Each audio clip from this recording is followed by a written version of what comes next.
Welcome to enlighten class. நம்ம அடிக்கடி இங்கிலீஷில் கேட்கக்கூடிய வேர்ட்ஸ் அதுக்கு தமிழில் என்ன அர்த்தம், அதை வச்சு வர்ற நம்ம டெய்லி யூசேஜில் பேசக்கூடிய சென்டென்சஸ் இந்த வீடியோவில் பார்க்கலாம். நாம் பார்க்க போகிற ஃபர்ஸ்ட் வேர்ட் இனஃப். இனஃப் இனஃப்னா போதும் அப்படின்ற அர்த்தம் வரும், போதுமான அளவு. இப்போ எக்ஸாம்பிள் சென்டென்ஸ், எங்களுக்கு போதுமான நேரம் உள்ளது அப்படின்னு சொல்கிறதுக்கு. இப்போ இப்போ ட்ரெயினை பிடிக்கணும், ரயில்வே ஸ்டேஷன் போகணும் அப்படின்னா அது ரீச் பண்ணுறதுக்கு இன்னும் நிறைய நேரம் இருக்குது, போதுமான அளவு நேரம் இருக்குது அப்படின்னு சொல்லுவோம். அப்படி இல்லைன்னா இப்போ எக்ஸாமுக்கு ப்ரிப்பேர் பண்ணுறோம் அப்படின்னா இன்னும் நிறைய டைம் இருக்குது, இன்னும் கம்ப்ளீட் பண்ணுறதுக்கு, போர்ஷனை கம்ப்ளீட் பண்ணுறதுக்கு போதுமான நேரம் இருக்குது அப்படின்னு சொல்லலாம். இந்த மாதிரி பேசுகிறதுக்கு இங்கிலீஷில் we have enough time. we have enough time. வீணா எங்களுக்கு, ஹேவ்னா உள்ளது, இருக்கு அப்படின்னு அர்த்தம் வரும். இனஃப்னா போதுமான அளவுக்கு, இனஃப் டைம் போதுமான அளவு நேரம் இருக்கு அப்படின்ற அர்த்தம் வரும். Second word perhaps. Perhaps perhaps அப்படின்னா மேபி அப்படின்னு சொல்லலாம் இங்கிலீஷில். அதாவது டவுட்டாக சொல்லக்கூடிய இந்த ஒருவேளை இது நடக்கலாம், ஒருவேளை அவள் வரலாம், ஒருவேளை மழை பெய்யலாம் அப்படின்ற மாதிரி பேசுகிறப்ப பெர்ஹாப்ஸ் அப்படின்ற வேர்டை நம்ம யூஸ் பண்ணிக்கலாம். இப்போ எக்ஸாம்பிள் சென்டென்ஸ் பார்க்கலாம். ஒருவேளை நாளைக்கு மழை பெய்யலாம் அப்படின்னு சொல்கிறதுக்கு perhaps it will rain tomorrow. perhaps it will rain tomorrow. perhaps அப்படின்னா ஒருவேளை, it will rain அப்படின்னா மழை பெய்யலாம், tomorrow நாளை, நாளைன்னு வந்திருக்கனால will அப்படின்ற ஃபியூச்சர் verb வந்திருக்கு. Next word certain.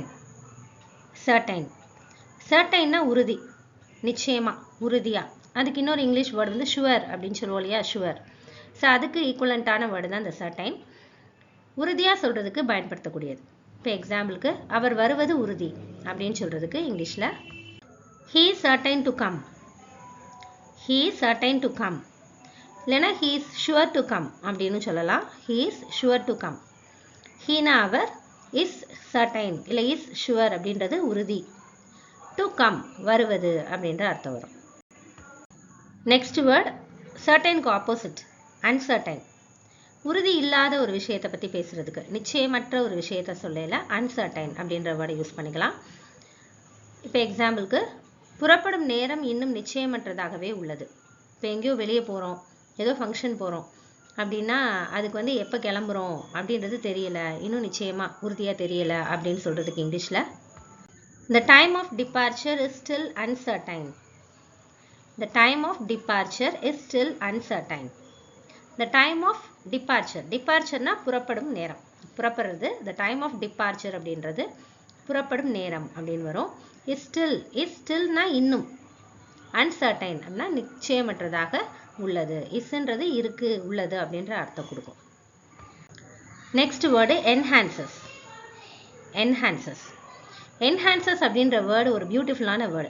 எந்த ஒரு விஷயத்தையும் மேம்படுத்தி பேசுறதுக்கு, இன்னும் கொஞ்சம் அதுக்கு அழகு சேர்த்து பேசுறதுக்கு என்ஹான்சஸ் அப்படின்ற வேர்டை நம்ம இங்கிலீஷில் யூஸ் பண்ணிக்கலாம். இப்போ எக்ஸாம்பிளுக்கு பூண்டு உணவின் சுவையை அதிகரிக்கிறது அப்படின்னு சொல்றதுக்கு இங்கிலீஷில் garlic enhances the flavor of meals. garlic enhances the flavor of meals. garlic அப்படின்றது பூண்டு, enhances அப்படின்றது அதிகப்படுத்துது, அதிகரிக்கிறது அப்படின்ற அர்த்தம் வரும். the flavor of meals, மீல்ஸ்னா உணவு, அந்த உணவினுடைய ஃப்ளேவரை, மணத்தை, சுவையை அதிகப்படுத்துது, கூட்டுது அப்படின்றதுக்காக இந்த என்ஹான்சஸ் அப்படின்ற வேர்பை இந்த சென்டென்ஸில் யூஸ் பண்ணியிருக்கோம். Next word concern. கன்சர்ன் கன்சர்ன்னா அந்த ஈடுபாடு, ஏதாவது ஒரு விஷயத்தில் ஒரு நம்மக்கிட்ட இருக்கிற அந்த நம்ம காட்டுற அந்த ஈடுபாடு, அதை கன்சர்ன் அப்படின்னு சொல்லுவோம். இப்போ எக்ஸாம்பிளுக்கு உங்கள் அக்கறையை பாராட்டுகிறேன் அப்படின்னு சொல்கிறதுக்கு அக்கறை, ஈடுபாடு அப்படின்றது தான் கன்சர்ன்ற word. I appreciate your concern. I appreciate your concern. ஐனா நான், அப்ரிஷியேட்னா பாராட்டுகிறேன், இங்கே நான் இருக்கிறதுனால பாராட்டுகிறேன் அப்படின்னு வரும். யுவர் கன்சர்ன் அப்படின்றது உங்கள் அக்கறையை, கன்சர்ன்னா உங்களுடைய ஈடுபாடு, உங்களுடைய அக்கறை அப்படின்ற அர்த்தம் வரும். நெக்ஸ்ட் வேர்ட் கண்டம். கண்டம்னு கண்டம் பண்ணுறது அப்படின்னா கண்டிக்கிறது, எதிர்ப்பு தெரிவிக்கிறது. ஏதாவது ஒரு விஷயம் நமக்கு பிடிக்காதது, இல்லை சட்டத்துக்கு விரோதமாக நடக்கையில் அதை எதிர்ப்பு தெரிவிப்பாங்க இல்லையா, ஸோ அந்த ஒரு எதிர்ப்புக்கு கண்டிக்கிறதுக்கு வந்து condemn அப்படின்ற வேர்டை வந்து யூஸ் பண்ணிக்கலாம். இப்போ எக்ஸாம்பிளுக்கு வந்து குற்றம் சாட்டப்பட்டவருக்கு 10 ஆண்டுகள் சிறை தண்டனை விதிக்கப்பட்டது அப்படின்னு சொல்றதுக்கு இங்கே விதிக்கப்பட்டது அப்படின்றது condemn வரும். இப்போ அதை இங்கிலீஷில் எப்படி சொல்லலாம்னு பார்க்கலாம். The accused was condemned to 10 years in prison. The accused was condemned to 10 years in prison.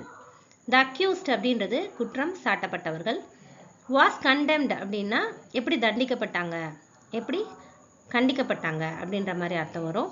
to 10 years 10 வருஷம் in prisonல சிறைச்சாலையில் சிறை தண்டனை பெற்றாங்க கொடுத்தாங்க அப்படின்ற மாதிரி அர்த்தம் வரும். Next word belongings. பிலாங்கிங்ஸ்னா உடைமைகள் ஒருத்தருக்கு சொந்தமான பொருளை குறிக்கிறதுக்கு பிலாங்கிங்ஸ் அப்படின்னு சொல்லணும். எக்ஸாம்பிள் சென்டென்ஸ் பார்க்கலாம். அவரது உடைமைகள் அனைத்தையும் எடுத்து சென்றனர் அப்படின்னு சொல்றதுக்கு they took away all his belongings. they took away all his belongings. so they அப்படின்னா அவர்கள், யாரோ ஒரு சிலர். took away அப்படின்றது எடுத்து சென்றனர் அப்படின்னு வரும். all his belongings அப்படின்னா அவருடைய அனைத்து உடைமைகளையும் அப்படின்ற அர்த்தம் வரும். இப்போ யாரோ ஒருத்தர் அவங்களுடைய பிள்ளைங்களுக்கு வந்து அவங்களுடைய எல்லா சொத்துமே எடுத்துக்கிட்டாங்க, இல்லை இவங்களா கொடுத்துட்டாங்க அப்படின்னாலும் சரி, அவருடைய சொத்துகள் எல்லாத்தையும் அவருடைய உடைமைகள் எல்லாத்தையும் எடுத்துக்கிட்டாங்க அப்படின்னு சொல்றதுக்கு they took away all his belongings அப்படின்னு சொல்லலாம். தேனா அவர்கள், அந்த அவர்கள்ன்ற நபர் வந்து அவருடைய பிள்ளைகளாக இருக்கலாம், இல்லை இப்போ திருடன் யாரோ ஒருத்தர் வந்து அவர்கிட்ட இருந்த பேக் எல்லாத்தையும் எடுத்துக்கிட்டான் அப்படின்றதுக்கும் கூட தே வந்து யூஸ் பண்ணிக்கலாம். தே திருடர்களையும் குறிக்கலாம். ஸோ எந்த மாதிரி சுச்சுவேஷன் நம்ம பேசுகிறோமோ அதை பொறுத்து சென்டென்ஸ் அமையும். தே டுக்கவே, டுக்கவேனா எடுத்து சென்றனர், டுக்கவேனா எடுத்து சென்றனர்னு வரும். ஆல் ஹிஸ் பிலாங்கிங்ஸ் அவருடைய அனைத்து, ஆல் பிலாங்கிங்ஸ் உடைமைகளையும் அப்படின்ற அர்த்தம். நெக்ஸ்ட் வேர்ட் டெலிஜென்ட்னா விடாமுயற்சிக்கு வந்து ஹார்ட் ஒர்க் அந்த மாதிரி சிம்பிளாக நிறைய வேர்ட்ஸ் பார்த்துருப்போம்.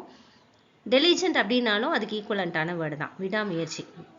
இப்போ எக்ஸாம்பிள் சென்டென்ஸ் பார்க்கலாம். ஜேன் தனது வேலையில் மிகவும் விடாமுயற்சியுடன் இருக்கிறார் அப்படின்னு சொல்றதுக்கு Jane is very diligent in his work. Jane is very diligent in his work. Jane அப்படின்னா பேரை குறிக்குது. இஸ் இருக்கிறாள் அப்படின்னு சொல்லலாம். வெரி டெலிஜென்ட்னா விடாமுயற்சி. வெரி டெலிஜென்ட் அப்படின்னால ரொம்பவும் விடாமுயற்சியோடு இருக்கிறார். விடாமுயற்சினா நம்ம ஹார்ட் ஒர்க்கு அந்த மாதிரி நிறைய ஒரு சில வேர்டு பார்த்துருக்கோம். ஆனால் டெலிஜென்ட் அப்படின்றதும் அதே அர்த்தம் உள்ள ஒரு வேர்டு தான். நம்மளுடைய வெக்காபுலரி இம்ப்ரூவ் பண்ணுறதுக்கு நம்ம டெலிஜென்ட் அப்படின்ற வேர்டை யூஸ் பண்ணிக்கலாம். Very diligent in his work. In his work அப்படின்னா அவருடைய வேலையில் அப்படின்ற அர்த்தம் வரும். இன்னைக்கு நம்ம பார்க்க போகிற லாஸ்ட் வேர்ட் செல்டம்னா ரொம்ப ரேர்லி அப்படின்ற இன்னொரு இங்கிலீஷ் வேர்டு இருக்குது. அதுக்கு அரிதாக அப்படின்ற அர்த்தம் வரும். இப்போ எக்ஸாம்பிள் சென்டென்ஸ் வந்து பார்க்கலாம்.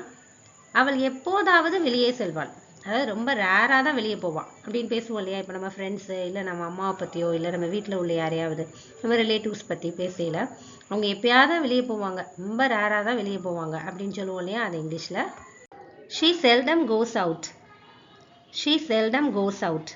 ஷீனா அவள், மரியாதையாக சொல்கிறதுக்கு அவர்னு சொல்லலாம். செல்டம்னா எப்பயாச்சும், அரிதா, ரேர்லி அப்படின்னு வரும். கோஸ்னா வெளியே போகிறது, செல்வாள். அவுட்னா வெளியே அப்படின்ற அர்த்தம் வரும். I hope this helps you and thanks for watching.